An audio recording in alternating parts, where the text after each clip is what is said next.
Olá, eu sou João Vitor Xavier e esse é o CNN Esportes S.A. Toda semana um entrevistado especial para falar da relação do mundo dos esportes com os negócios. E hoje eu tenho o prazer de receber Sérgio Carneiro, que é diretor executivo do Mubadala, que é um fundo de investimento ligado ao governo dos Emirados Árabes e que está estruturando a Libra, que é um projeto para a formação da Liga no Brasil. Muito obrigado pela presença, seja muito bem-vindo. Obrigado, João Vitor. Vamos conhecer um pouquinho desse projeto, vamos conhecer um pouquinho do fundo e também desse processo de formação da Libra, que é o embrião no momento do que pode vir a ser a Liga de Clubes no Brasil. Liga de Clubes no Brasil. Será que estamos próximos de um novo rumo começar no futebol nacional? Vamos receber Sérgio Carneiro, executivo do Mubadala Capital, braço do Fundo Soberano do governo de Abu Dhabi, que é o grande parceiro da Libra. Qual modelo de negócio vai seguir como o principal para gerir o futuro do futebol brasileiro, o momento das negociações, os valores? Qual o projeto? Sérgio Carneiro vai responder essas e outras dúvidas agora, no CNN Esportes S.A. Sérgio, prazer te receber, seja muito bem-vindo. Esse programa, desde que estreou, ele fala muito sobre dois assuntos. SAF, que é a Sociedade Anônima do Futebol, e sobre a Liga. E você está diretamente ligado ao processo de formação da Liga no Brasil. Primeira coisa, eu queria que você explicasse o que é o Fundo Soberano dos Emirados Árabes, de onde vem esse dinheiro, como é que é essa constituição e como funcionará essa presença no futebol brasileiro. Perfeito. Eu sou do Mubadala Capital, nós somos uma subsidiária integral do Fundo Soberano de Abu Dhabi, chamado Mubadala Investment Company. É o segundo maior fundo de investimento dos Emirados Árabes, tem 284 bilhões de dólares sob gestão atualmente, Fundo Soberano. E o Mubadala Capital é uma subsidiária integral que faz gestão de capital do Fundo Soberano, inclusive também de terceiros. Foi um mecanismo que a gente achou de ter o time mais preparado de mercado para atuar na área de private equity. A gente atua no Brasil, Estados Unidos, Europa e em vários escritórios ao redor do mundo. E temos muita experiência tanto em esportes quanto investimentos no Brasil, que fez com que quando a gente se deparasse com essa oportunidade, a gente achasse que tinha um fit muito grande com o nosso objetivo. Aqui no Brasil, quais são os investimentos onde o fundo já está presente? Temos muitos investimentos. A gente já investiu no Brasil um total de 5 bilhões de dólares, então 25 bilhões de reais ao longo dos últimos 10 anos. É uma presença, temos mais de 40 pessoas no escritório do Rio de Janeiro. No setor de esportes, participamos desde a concepção de trazer o Rio Open para o Brasil, né, o maior torneio de tênis na América do Sul. Então temos muito orgulho do desenvolvimento desse torneio, que hoje tem um público anual de mais de 60 mil pessoas, e também do todo o processo que manteve a Fórmula 1 no circuito de São Paulo, né? Então a gente está há 3 anos fazendo a gestão do evento em São Paulo, a empresa que faz a gestão e montagem do evento da Fórmula 1 de São Paulo, também com um evento, uma trajetória muito bem sucedida. Tinha ficado quase 10 anos meio de lado assim, em termos de público, etc. É um público muito grande, 150 mil pessoas, e nos últimos 3 anos, desde que assumimos a gestão, chegamos a 240 mil pessoas de público no ano passado. Vocês tentam colocar de pé o projeto da Libra, que seria a Liga do Futebol Brasileiro. Em que pé está esse projeto? Como é que está até o momento e qual foi a trajetória até aqui? Perfeito. Bom, a trajetória é longa, então, mas aqui foi um grande prazer. A gente foca no Brasil justamente em projetos de longo prazo e de grande complexidade de concepção mesmo, de criação, que é onde a gente consegue se diferenciar mais pela paciência, pela capacidade de investir tempo e recurso do time em montar esse projeto. Então, quando surgiu o projeto da Liga, a gente já vinha acompanhando o ramo de esportes há alguns anos aqui no Brasil, já tínhamos olhado algumas das primeiras SAFs. O investimento em SAF específica não tinha um perfil muito adequado para o fundo, e até em termos de tamanho do que a gente visa fazer, as SAFs estavam indo ao mercado naquele momento, não tiveram um fit, mas trouxe nossa atenção para o futebol e a oportunidade de futebol no país. Houveram duas outras, é importante frisar que houveram 2 outras iniciativas de liga antes da Libra bater a nossa porta, mas sempre com uma concepção que não tinha um perfil adequado, que para nosso ver não parava de pé. Na Libra, eu acho que tinha alguns pilares fundamentais que foram essenciais para a gente aí mergulhar assim, com muita energia no processo. Então tinha Da largada, o grupo de fundação da Libra tinha a representação dos clubes de maior alcance, de maior torcida do país, numa construção coesa, que era um grande pilar. Obviamente, todas as formações de liga globais sempre tiveram uma liderança necessária desses clubes de maior participação e torcida, etc., no processo.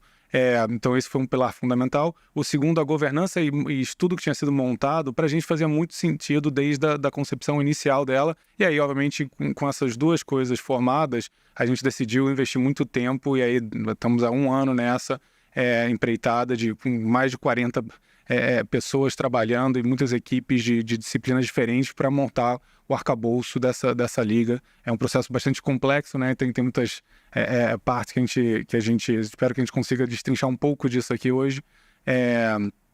Mas a gente vai montando todo esse arcabouço, né, aqui para o Brasil. Vamos tentar destrinchar esse processo, como você disse. O que já foi feito e onde estamos nesse momento? O que já foi feito, então, desde a largada do processo, no contexto da Libra, foi feito um processo competitivo. A gente, antes mesmo da primeira oferta, fez questão de fazer todos os estudos. A gente vê com muita responsabilidade qualquer processo e oferta para o futebol brasileiro, porque é algo que mexe com tantas emoções, com toda a população, com tantos profissionais, com tantos clubes, que a gente não queria fazer qualquer promessa que a gente não pudesse cumprir. Num processo de compra e venda de uma empresa, que é o nosso dia a dia de participar, muitas vezes você faz uma oferta para depois fazer análise e ver se você tem certeza que você quer seguir adiante. Aqui a gente sabia que não podia fazer isso, que seria uma irresponsabilidade nossa fazer isso. Então, desde o início do processo, a gente investiu muito recurso, contratou consultorias de peso, tinha muita experiência com as ligas europeias para trazer esses benchmarks e bons exemplos para o Brasil. A gente fez todo o business plan, toda a análise de números, antes mesmo da nossa primeira oferta, que foi lá atrás, em agosto do ano passado, na Libra. Colocamos uma proposta que a gente acredita foi muito competitiva, não só pelo valor, mas também tudo que a gente trouxe junto com isso. A gente já trouxe uma concepção de, olha, não é só o valor que basta, né? Esse é toda a estrutura de formação da liga, de governança, de preceitos, do que precisa evoluir, que a gente se propõe a trabalhar. Foi uma proposta de mais de 50 páginas detalhando toda essa governança, e isso acho que nos diferenciou muito no processo. Ainda teve todo um período ali competitivo até o momento que a gente teve a exclusividade no processo da Libra. A gente aumentou nosso preço em cerca de 20% versus a oferta inicial para chegar nesse status. E aí, desde setembro, aí a gente, já em exclusividade, passou a trabalhar junto com todo o grupo da Libra e desenvolver, de novo, todo esse arcabouço dos contratos e de estrutura, de governança, fair play financeiro, toda essa visão do que será essa liga e do passo a passo para chegar lá no Brasil. Hoje nós temos 2 ofertas principais na mesa. Tem uma da Libra e tem uma da Liga Forte Futebol.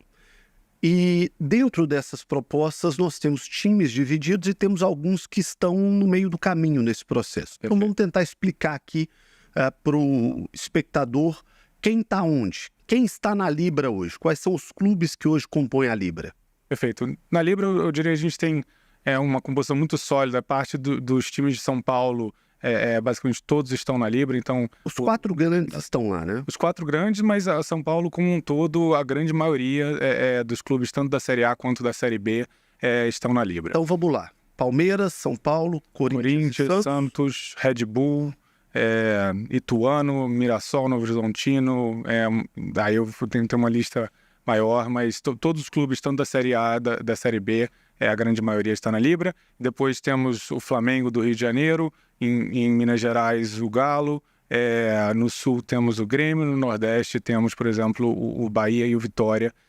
Então a gente tem uma constituição de times muito relevantes, representativos de todas as regiões do país, que de novo a gente considera uma âncora muito importante desse processo para a formação da Liga. Você citou os times que estão na Libra, e aí no meio do caminho, diria assim, até usando um termo que foi usado pelo Tairo na semana passada, ele que é CEO do Botafogo, estão Botafogo, Vasco, Cruzeiro, que são marcas importantes, clubes muito importantes do futebol brasileiro, que tem um acordo para negociação conjunta com os clubes da Liga Forte Futebol, mas não são integrantes nesse momento da Liga Forte Futebol. E do outro lado, temos na Liga Forte Futebol grandes equipes também, como o Inter, como o América Mineiro, como Fluminense, que são grandes marcas e clubes também da Série A do Campeonato Brasileiro. É possível criar uma unidade entre todos esses times? É possível chegar a um acordo para que seja um bloco único e seja um negócio único? Eu acredito que sim, não é à toa que a gente está dando a vida aqui o último ano, trabalhando muito nesse processo. Tem muita gente que está dedicando uma parte significativa de energia e esforço ao longo até de período mais longo que isso para chegarmos a essa tão sonhada liga no Brasil, né? Então, acho que isso é um... E quando eu ouço de todos os dirigentes de ambos os lados ou de todos os lados, né, eu acho que é uníssono que todos entendem que o passo de formação da liga está mais do que tardio de acontecer no Brasil. Se abrir uma boca de jacaré para as ligas na Europa, com todo o potencial do futebol brasileiro que a gente tem que fechar isso. Eu acho que todos entendem isso. Obviamente, ao dar o passo para formar a liga, é um momento único de oportunidade de você setar novas regras de como vai funcionar a equação entre os clubes a partir de agora. E é isso que toma muito das atenções. Ao meu ver, a gente teve todo um passo de negociação muito produtivo nesse aspecto de afunilar nesses temas. Eu acredito que agora a gente está numa equação muito justa, muito correta, e que a gente fechou 95% das diferenças. Agora, entre ficar brigando até a morte pelos últimos 5% ou se unir para fazer o bolo crescer 50% ou mais, eu acho que a decisão racional, óbvia e onde todo mundo aponta na decisão de estar na hora de se juntar e dar o passo de focar agora em aumentar o tamanho do bolo, porque os últimos 5% a discussão de divisão de receita, né, muito que o debate que foi feito entre os dois grupos é nesse jogo soma zero, que você nunca fecha os últimos 5% num jogo soma zero, tem que mirar realmente agora para como fazemos o objetivo maior de melhorar o produto, as condições do campeonato e realmente fazer o tamanho do bolo crescer em 50% ou mais. Eu recebi aqui muita gente boa nos últimos meses, recebi a Leila do Palmeiras, recebi o Casares do São Paulo, recebi o Alessandro do Inter, recebi o Bruno Musi, o Sérgio Coelho do Atlético, Tairo do Botafogo, enfim, não dá para lembrar todo mundo, mas muita gente boa e competente. E todos querem a liga, todos acham que a liga é importante para o futebol brasileiro, mas todos veem algum tipo de problema e dificuldade para formatar a liga. Uns estão de um lado, outros estão do outro, outros estão no meio do caminho. Como é que vai fazer para juntar essa equação? Para que cada um abra mão um pouco e chegue ao meio do caminho, chegue a um ponto, chegue a um consenso em qualquer dos mundos aí? Perfeito. A gente fez muito esforço nesse sentido, né? A gente, como eu falei, a gente entrou em exclusividade em setembro, já foi desenvolvendo todo o arcabouço contratual e de estrutura da liga como um todo ali até o primeiro trimestre desse ano. Continua, agora está numa fase que a gente já desenvolveu isso muito já discutindo com todos os clubes da Libra.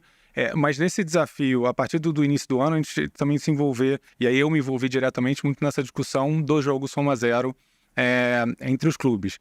E aqui eu acho que eu até volto para o ponto inicial de por que a gente viu tão um gesto bonito de apoiar vindo da Libra. Eu sei que tem muito dedo apontado e muito falado de certos protagonismos ou não dentro da Libra, mas o que a gente viu desde o início do processo era um bloco que tinha os clubes que têm maior participação nas receitas hoje, que, como eu falei, e muitos apontam, por exemplo, para a Premier League, que é muito igualitária, mas como ela foi formada? No momento da formação da Premier League, foram 6 maiores clubes de receita da Inglaterra se juntando para ir contra o sistema e falar, não, eu quero mais das receitas. Não foi um momento de, vou fazer um sistema igualitário para se desenvolver. Isso foi o que trouxe 30, 40 anos de desenvolvimento desde então, levou ao que é hoje, mas você não pode apontar para o que é o resultado final e falar que é só fazer aquele resultado final que você vai ter o mesmo resultado, aquela equação final que você vai ter o mesmo resultado. Então, voltando aqui na Libra a gente viu um processo que era, na verdade, os grandes, os times de maior faturamento fazendo um passo de concessão. E é um passo relevante de concessão. Se você pega os 4 maiores clubes de faturamento, eles hoje têm mais ou menos 50% a 60% da torcida, eles têm mais ou menos 40% da audiência, o dinheiro da transmissão segue a audiência, né? Então eles têm 39%, 40% do direito de transmissão. E aí, na equação que já está contratada na Libra, eles topam do dinheiro do cheque nosso inicial, da largada, eles ficam com 25%, então já é uma concessão substancial, ao meu ver. De novo, um gesto para apoiar todos os outros clubes a se estruturarem no momento de formação da liga. Na equação de divisão de receita também para sair do que a diferença atual, que muito se fala do máximo para o mínimo, né? De hoje está no campeonato que está, na média, dá mais de 6 vezes diferença do maior para o menor clube na distribuição da receita de transmissão. E a gente já agora conseguiu evoluir para contratar para chegar a isso a 3,3 vezes no pior dos cenários. Então não é nem que será 3,3 vezes, no pior dos cenários será 3,3 vezes, que é muito além do que foi contratado na formação da La Liga, em vários outros casos. Vamos tentar traduzir para quem está em casa e não participa do dia a dia desse processo. O que você está dizendo é que Flamengo, Corinthians, Palmeiras e São Paulo têm cerca de 50% da torcida do Brasil e cerca de 40% da audiência esportiva do Brasil, somados esses 4 times, e que eles entrarão com 25% da receita e que teria sido o gesto conjunto desses clubes para poder viabilizar esse processo, é isso? Eles vão entrar com 25% do dinheiro da partida, né? Então do nosso valor de 4.750, que é o nosso valuation, esse dinheiro será distribuído, eles 4 em conjunto têm mais ou menos 25% desse valor, quando geram mais ou menos 40% do resultado atual, se for olhar do nosso ponto de vista. Então tem uma grande concessão, e não é à toa que se você pegar da lista de 40 clubes da Série A e B, tradicionalmente, isso em qualquer país do mundo de onde tem grandes ligas, no Brasil também isso se repete, a Série B tem mais ou menos 10% do valor em termos de direitos de transmissão do que a primeira divisão, do que a Série A. Os clubes de 21º a 40º no recebimento desse dinheiro recebem 23% do dinheiro na Libra. Então hoje, a ideia da Libra é distribuir 23% para a Série B, em comparação a outros campeonatos que ficariam com 10%. E isso, novamente, estou falando agora só do dinheiro da largada. Então, esses clubes que eu falei de 21º a 40º, porque muitos desses clubes sobem, caem, são clubes que têm muitas participações na Série A também, então não dá para olhar essa média simples assim, só deveria ser 10%, eles teriam algum percentual maior do que isso, mas eu quis dizer também que há uma certa discrepância favorável, é um subsídio relevante. E aí, quando a gente for para a receita recorrente, os números são um pouco diferentes, mas também tem uma grande concessão para migrar, de novo, do sistema que hoje está em mais de 6 vezes diferença do menor para o maior, para você chegar a menos de 3,3, que é onde a gente está contratado de chegar na Libra. Eu já recebi dirigentes aqui das mais diversas equipes e muitos reclamaram da postura do Corinthians e do Flamengo. Alguns entendem que não, que Corinthians e Flamengo cumprem o seu papel. O presidente do Corinthians esteve aqui e acha que já cedeu muito. E estamos marcados em breve para conversar com o presidente do Flamengo. Flamengo e Corinthians cederam nesse processo? Absolutamente. Todos. E nesse sentido, eu diria que eles têm uma cadeira muito difícil de sentar aqui. Em todo esse processo do jogo soma zeros, como é fácil destacá-los, como eles sempre apontado para eles, porque todas as concessões que estão tentando ser arrancadas estão tentando ser arrancadas deles, né? Desses 4 clubes que a gente mencionou. Então, é um processo que é estressante, e essa discussão sempre acontece em torno da Libra, né? Eu acho que até um ponto que é muito falado também é de uma certa coesão na Liga Forte, mas porque eles têm, vou chamar aqui de um inimigo comum, eles têm uma meta só, que é qual o máximo que eu consigo arrancar de concessão desses maiores clubes na divisão de receita e na divisão dos recursos. Esse é um grande objetivo e, de novo, quando você tem um inimigo comum, é mais fácil você se alinhar nos pleitos. Quando a gente trazia essa discussão para dentro da Libra, a gente ficou uma sequência de reuniões, muito tempo gasto, investido, e é uma discussão dolorosa, né? Porque é uma discussão de qual é a negociação de fato, onde as concessões estão sendo feitas, e de certa maneira eu acho que eles entendem que o passo de formação da liga obviamente é benéfico para o clube como um todo, e por isso faz sentido fazer algumas concessões, e de novo, do ponto de partida já estavam topando fazer isso, mas obviamente tem um limite até do que tanto que é razoável, do que é possível de defenderem, até de conseguir. Todos os clubes do nosso processo de governança brasileiro tem que aprovar depois o Conselho Deliberativo. Não adianta você ficar com um pleito que depois é absolutamente impossível mesmo se o dirigente topar, ele aprovar em conselho deliberativo. Então eles sabem calibrar isso muito bem, e não é sobre um dirigente ou outro, é sobre o que é saudável possível para cada clube. O Sérgio, dentro dos movimentos de clubes, nós já tivemos quem estava na Libra e saiu da Libra, quem não estava na Libra e foi para a Libra. Queria que você explicasse como é que foram esses movimentos, como é que foram esses processos e essas negociações. Por exemplo, Botafogo e Cruzeiro estavam na Libra, hoje não estão mais. O Atlético estava na Liga Forte Futebol e veio para a Libra, o Atlético Mineiro, o Galo. Como é que foram esses processos? O que aconteceu para acontecer esse tipo de movimentação? Perfeito. Eu acho que são dois movimentos muito diferentes em sua natureza. Eu acho que o Galo fez um movimento, a meu ver, belíssimo de entender. Ele tinha um protagonismo muito grande, até entre as lideranças da Liga Forte, desses pleitos de para onde tinha que evoluir a equação de divisão do recurso entre os clubes. Participaram de todas as rodadas de negociação disso e viram a Libra. Na Libra a gente fez algumas assembleias e uma sequência de concessões muito relevantes, que é o que a gente fala. A Liga Forte ficou parada no lugar nos pleitos de certa maneira, e a gente foi se aproximando e atendeu 95% dos pleitos, e que, a meu ver, e até na análise que a gente estava fazendo do ponto de vista, com todo o fundamento das ligas lá de fora, com o ponto de vista comercial, todos os pleitos que tinham mais mérito, a gente defendeu, ajudou a empurrar, e ajudou isso a ser conquistado nesse processo dentro da Libra, obviamente com outros clubes, com todos os participantes desse debate lá dentro. O movimento do Galo, acho que foi um reconhecimento de, olha, a missão original da Liga Forte, o grande motivo que ele foi montado, foi fazer um bloco forte de times de negociação para fazer esse debate avançar o máximo possível a favor de clubes que estão ali num ponto médio ou menor das receitas de transmissão, para morder mais do bolo para si. E ele entendeu que, de fato, a gente conquistou, a gente chegou no objetivo. A grande bandeira inicial da Liga Forte era chegar a uma divisão que você chegasse no patamar da Liga de 3 vezes e meia. Agora a gente tem um regramento com uma transição que é muito similar ao que foi colocado no lugar na implementação da La Liga, e que você chega a um ponto que, no pior dos casos, ainda é melhor e já tem uma margem, a gente deu um passo além do que foi pedido nesse sentido, entregou. Então, e aí eu acho que tem um reconhecimento de, bom, se a gente conseguiu o que era o grande pleito, onde se montará uma liga, como se montará uma liga no Brasil? E eu acho que então o passo do Galo foi uma decisão de eu vou na direção, eu quero dar um passo que apoie a criação de uma liga de fato no Brasil e um movimento de unir todos os clubes, e tomou o risco, digamos, de na frente reconhecer, não, a equação de divisão de receita está adequada, a gente conseguiu os ganhos que queria. Então esse é, para mim, o grande movimento e belíssimo movimento feito pelo Galo.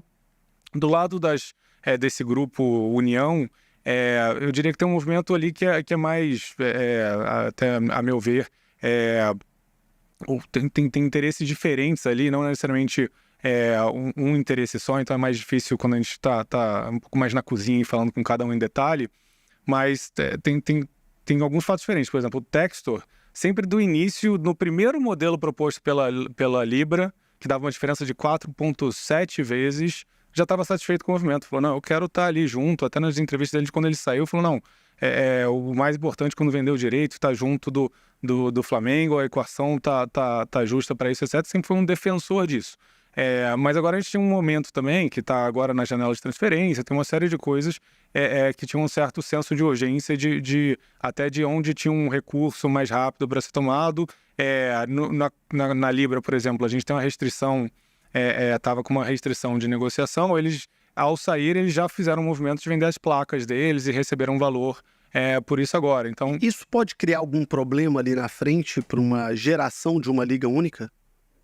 Sempre você vai talvez limitando ou criando a necessidade de novos mecanismos de transição, né? E é até curioso que o próprio Textor foi inicialmente na Libra quem falou, não, temos que ter placas juntos de todos os clubes dentro do processo da Liga, para você ter um produto visualmente bonito, coeso, com um padrão visual super bacana, porque aí isso vai apoiar a gente desenvolver o mercado internacional. Então, acho que tem nesse sonho de criar esse produto que terá melhor valorização e começar, de novo, fechar um pouco essa boca de jacaré para as ligas internacionais, tem esse trabalho de como é que você maximiza.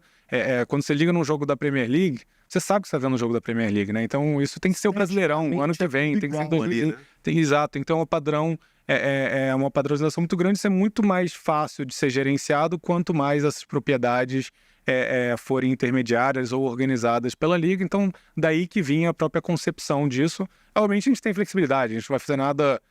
E como a Liga é algo que é para vir e para ficar, também se tem um contrato de 3, 4 anos, não é algo que também vai ser impeditivo. A gente pode criar uma transição, isso tudo dá para ser desenhado. A Liga Forte Futebol soltou uma carta muito forte nos últimos dias, quando da mudança do Atlético da Liga Forte para a Libra, dizendo que as condições da Liga Forte Futebol são muito melhores e muito mais equilibradas. Como é que a Libra recebeu isso e como é que a Libra se posiciona em relação aos números e aos dados colocados pela Liga Forte Futebol? A gente viu com uma certa surpresa, ou pelo menos uma não evolução da discussão na matéria de fato, que todos esses números partem de um preceito, todos os números que a Liga Forte coloca, por exemplo, para o Galo nesse processo, é um número que pressupõe, fala, eu tenho o melhor modelo de distribuição de receita entre todos os clubes. Não adianta você, sem a participação de certos clubes, dos 4 que a gente estava falando, que são os que fazem a maior concessão na prática, na redistribuição dos valores dentro da Libra, não adianta você pegar e desenhar aqui na prancheta e falar, não, vou tirar mais 30% de cada um deles, vou redistribuir aqui para o benefício de outros na tabela. Quando você coloca isso no papel, com a mesma receita do campeonato, fica lindo, né? Fala, pô, todos os clubes aqui estão numa posição média ou numa posição mais baixa, estão ganhando muito mais dinheiro e ainda por cima eles estão colados ali no primeiro, segundo, terceiro, porque o que a tabela da Liga Forte faz é um grande achatamento ali de quase se deixar igualitário entre o primeiro e o 12º da tabela, mais ou menos. Só que faltou combinar com eles, né? Falta eles aceitarem essa equação. Tanto que adianta você mostrar um desenho que pressupõe que para ter aquela receita você precisa tirar de alguém que não topou ceder. Então é um desenho que para mim é muito teórico. No desenho da Libra, nas equações que a gente mostra, a gente já tem... Porque a grande ameaça, o grande ponto nessa negociação, a oposição que a Liga Forte fez é bom, beleza, se você não acomodar todos os meus interesses para a formação de uma liga, então eu vou seguir aqui como um bloco comercial. Que para mim era algo que a gente achou que era destrutivo para eles mesmos. Por isso que a gente nunca quis embarcar muito, a gente insistiu muito tempo sempre em ficar apenas no desenho de liga, porque a gente tem muito conforto da força da Libra como bloco comercial. Eles insistiram tanto nesse desenho que alguma hora a gente falou, bom, beleza, se precisa partir daí para talvez fazer o teste a mercado, entender o que o mercado realmente valoriza, etc., a gente tem muita confiança nessa equação, porque a gente tem a confiança que o bloco da Libra, na lei do mandante, numa venda comercial, tem como a gente tem dito, né, tende a capturar aí mais ou menos 75%, que é o contrato de TV atual do campeonato. Então, quando a gente olha essa posição de negociação deles, eles falam, não, minha alternativa é ficar em algo aqui que é pior para mim. Não faz muito sentido. Quando você quer comparar bloco, você tem que pegar somente os clubes do bloco naquela respectiva equação.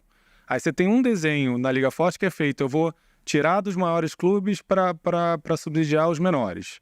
Aí os maiores originais que eles estão mirando não estão lá. Aí o maior que estaria lá seria o Galo, o Inter, outros clubes.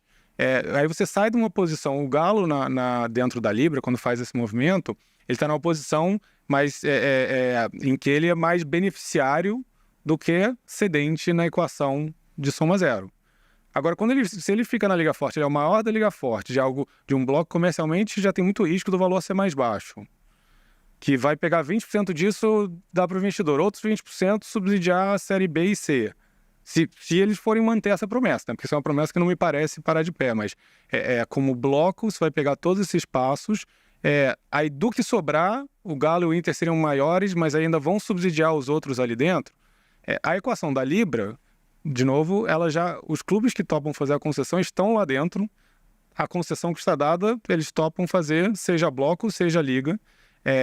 Então todo mundo que aderir a isso não só se beneficia da força comercial desse conjunto, desse grupo, como ainda dessa equação que, de novo, tem uma concessão relevante sendo dada e para ser convidativa justamente para todos os clubes irem para lá. Esse sempre foi o preceito. Vamos fazer uma pausa, vamos para o Giro SA, vamos destacar as principais notícias do esporte no Brasil e no mundo, os grandes negócios feitos ao longo dessa última semana.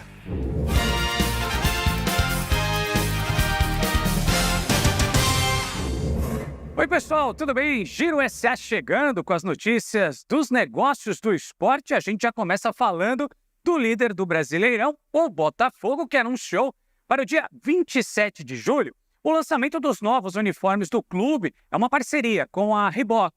Esse novo modelo vai ser utilizado pela primeira vez 3 dias após a divulgação, no jogo contra o Coritiba no estádio Newton Santos. Botafogo e Reebok anunciaram esse acordo no final do ano passado. A Reebok é a fornecedora oficial dos times de futebol profissional, tanto masculino quanto feminino, e também das categorias de base do clube. Agora a gente vai lá para a Europa, porque o assunto é o Milan. O clube italiano anunciou um acordo de patrocínio com a MSC Cruzeiros. A empresa vai estampar suas marcas nas mangas das camisas dos times masculino e feminino do Milan. Segundo o clube, essa parceria com a MSC, que também tem origem italiana, vai permitir várias ações promocionais para os torcedores rossoneiros espalhados pela Itália e também pelo mundo. Vamos falar agora do mercado de streaming esportivo. O Brasil tem um novo canal voltado para o público esportivo e que promete forte investimento na aquisição de novos direitos. É o GOAT. O canal tem como um dos sócios Antônio Tabet, que é fundador da Porta dos Fundos e também ex-diretor de marketing do Flamengo.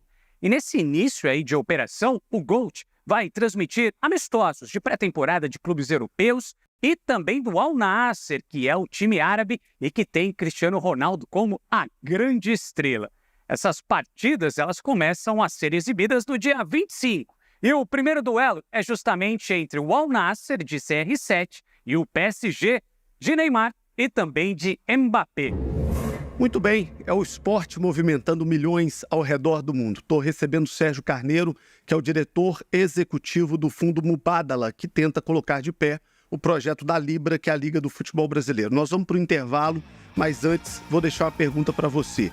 Libra e Liga Forte Futebol já sentaram para conversar? Depois do intervalo você responde. É o CNN Esportes SA.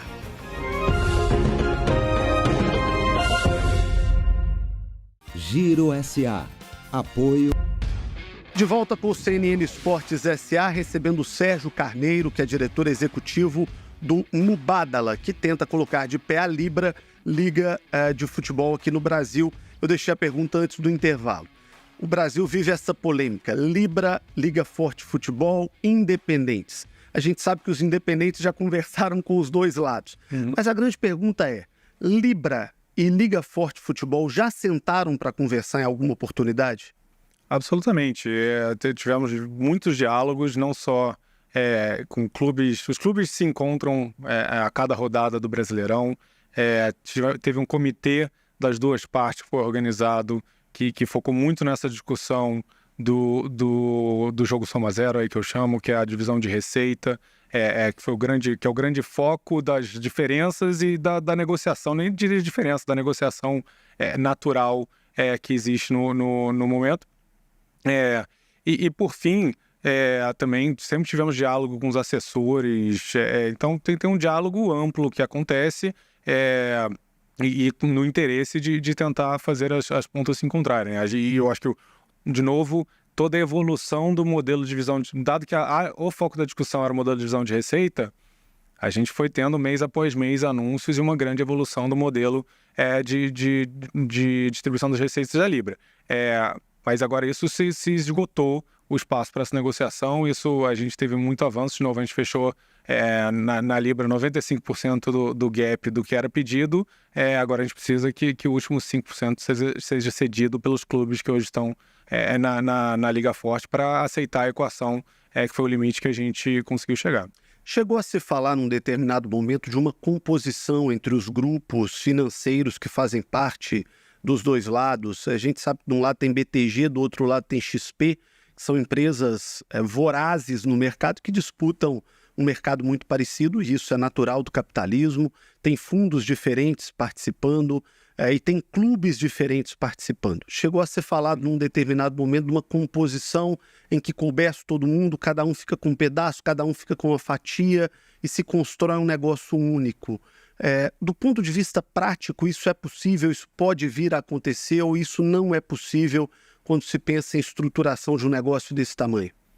Acho que na estruturação de um negócio desse tamanho, quanto mais partes você traz à mesa, mais complexo é qualquer acerto e acordo, né? Eu acho que esse é o grande desafio.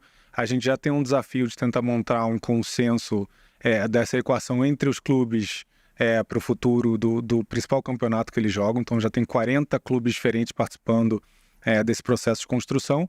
Os assessores, eu sei que na imprensa tem muito esse destaque, mas eu acho que no dia a dia não é o que eu vejo. Os assessores, obviamente, cada um estão trabalhando com o seu grupo e tentando fazer o seu melhor trabalho de apoiar a negociação dos seus respectivos clubes.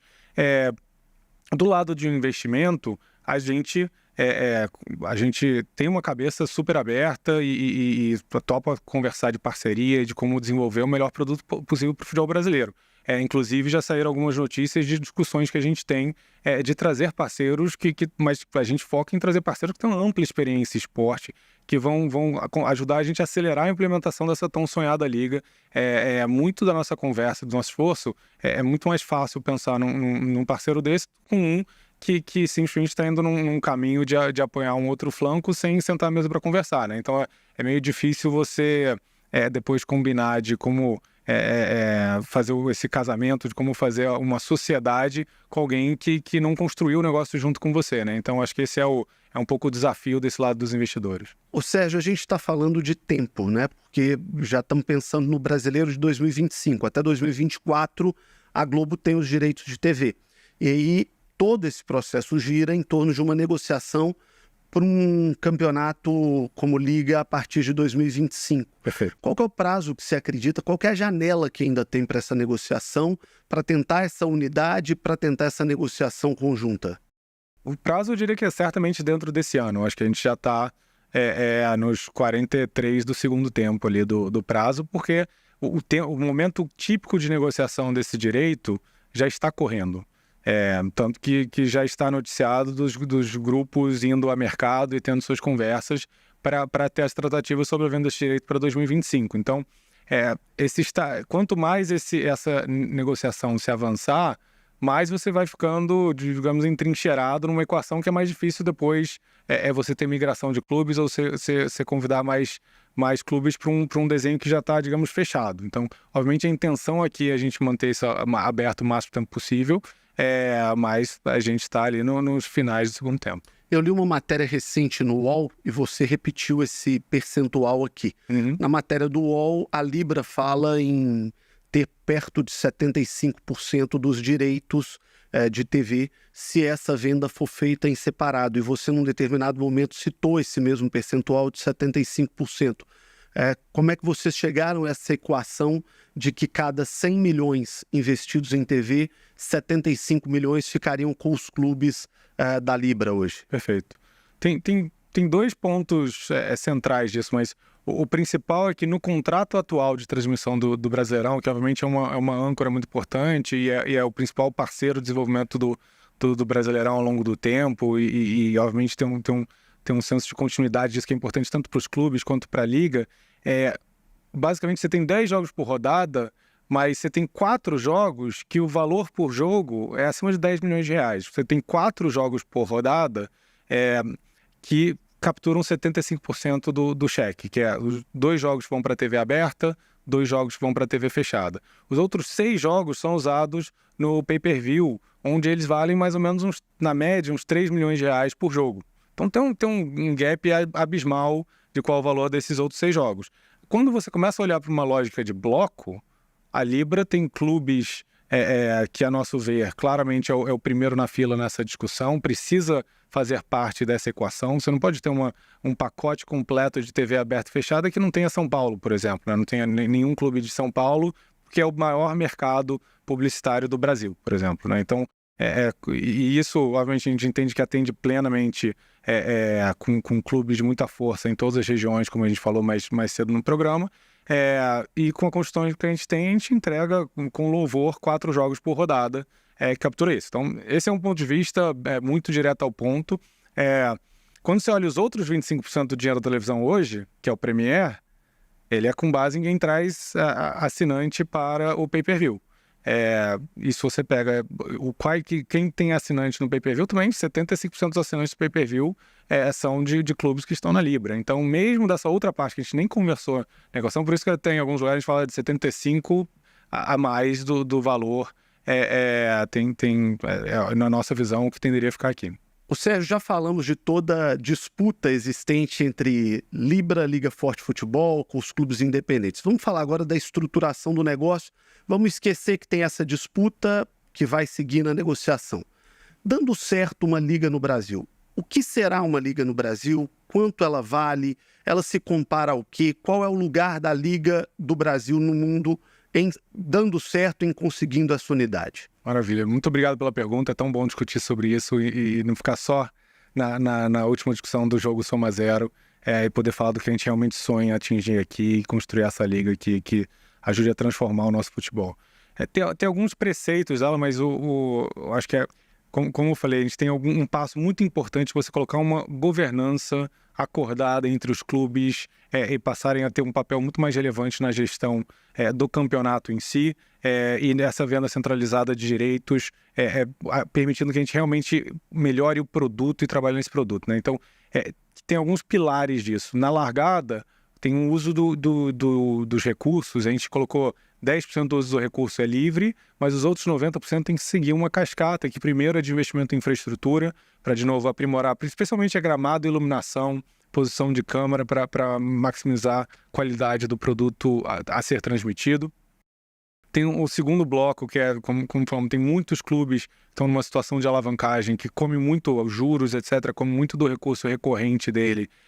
Então, o segundo principal uso do recurso seria para desalavancar e para fazer todos os clubes rumarem a se encaixarem bem no que é essa política de sustentabilidade financeira que a gente desenvolveu e está discutindo os detalhes com os clubes, de novo, para trazer muito mais estabilidade financeira para o futebol brasileiro, que também se traduz em performance mais constante. E isso eu acho que apoiaria muito uma competitividade mais robusta dentro do Campeonato Brasileiro, porque algumas variações de competitividade que a gente teve, infelizmente, no passado, foram muito para esses altos e baixos, às vezes investir demais e depois ter problemas financeiros no clube, que não conseguiu arcar com aquela folha salarial ou com a dívida que tomou para ter certo espaço, né? Então, isso por si, eu acho que melhora muito o produto. Acho que tem uma grande fortaleza do futebol brasileiro, que primeiro é a paixão nacional, é o principal esporte de longe, que tantos brasileiros são apaixonados, e por si só, num país da dimensão do Brasil, isso tem um potencial enorme, que vai muito além do que é capturado hoje, e isso para mim é um grande trampolim para o Campeonato Brasileiro tomar o mundo e aí realmente chegar no sonho de, em vez da gente chegar no aeroporto brasileiro, ter um monte de camiseta do Barça, do PSG, etc., da gente chegar lá em Paris e ter um monte de camiseta do futebol brasileiro circulando por lá. E eu acho que para fazer isso, tem alguns desafios. Eu acho que primeiro ele é de maximizar a captura do doméstico, porque a gente tem muito valor a ser capturado aqui, tem muitas coisas que a gente já tem trabalhado de iniciativa, por exemplo, de pirataria, tem muitos temas que são dolorosos, mas que precisam ser trabalhados, porque qualquer dinheiro desses, quando você aumenta o engajamento de tantos fãs do Brasil, isso vai apoiar muito os clubes, isso vira dinheiro na veia para os clubes, que vira investimento em elenco, e você cria um círculo virtuoso. A própria redistribuição de recurso que foi desenhada também vai apoiar esse ciclo, e você tem todo mundo depois podendo se desenvolver cada vez mais. Você traz melhores jogadores, não é nem trazer melhores jogadores, né? A gente tem tantos jogadores brilhantes do país, até segurá-los aqui, mas eu acho que é segurá-los aqui mais tempo, né? Exatamente, o futebol brasileiro perde muita gente. Perfeito, não perder, não é? Um jogador está saindo, né? Perfeitamente. Então, eu acho que é justamente a gente conseguir segurar aqui mais tempo toda essa qualidade de talentos que a gente tem desenvolvida no Brasil. E isso vai fazer, de novo, você não vira uma Premier League da noite para o dia. Isso foi um desenvolvimento de 40 anos que aconteceu lá, e a gente precisa começar a girar um pouco, colocar um pouco de inércia nesse rolamento que vai gerar esse ciclo virtuoso, né? Isso vem, de novo, sanar a finança dos clubes, aumentar o tamanho do bolo, fazer uma gestão melhor e uma redistribuição. E tem um ponto que a gente fala pouco, mas quando a gente fala da distribuição de receita, também a gente tem um modelo ali que eu considero a prova de futuro, que vai se desenvolver. Então não é que a gente vai chegar hoje no máximo a 3,3 vezes, e esse é o pior... vem do meu ponto até de que a Premier League também não nasceu com 1,7 vezes diferença. É que ela foi tomando tal escala, tal tamanho, que mesmo o clube que lá recebe um percentual de igualitário, ele foi conseguindo ter um poder de contratação e mais gente no mundo inteiro queria assistir o jogo. Então ele não foi para 1,7 da largada, mas aí quanto mais gente no mundo queria ver o jogo... Então esse ciclo faz com que você vai conquistando espaço, aumente o tamanho do faturamento, e aí sim você tem o próprio time no mérito, no esportivo, tomando para si mais audiência e desenvolvendo o mercado, e isso vai fazer mais receita fluir para ele. Eu acho que isso está bem desenhado para ir nessa direção. Quanto vale hoje uma Liga do Brasil e dando certo, daqui a uma década, quanto ela pode valer? Excelente pergunta. Bom, da largada, isso a gente participou de um processo competitivo, tá amplamente público o valor que a gente está colocando pela compra de 20%, quase 5 bilhões de reais. Então, se você extrapola isso para o 100% do valor dessa liga, é quase 25 bilhões de reais. Então, hoje a Liga Brasileira valeria 25 bi, é isso? Perfeito.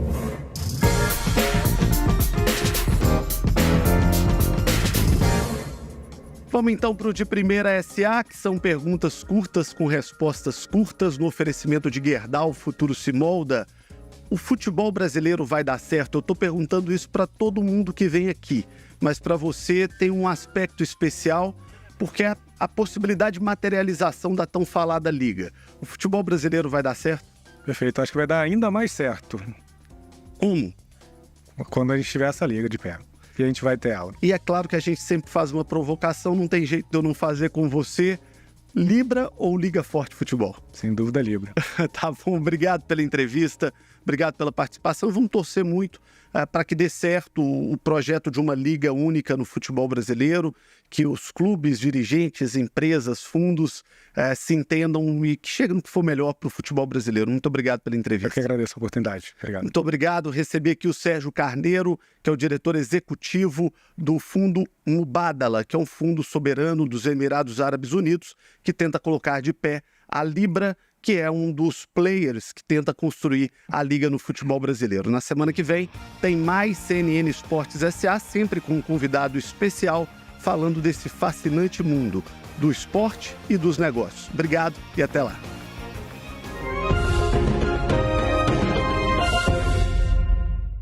CNN Esportes SA.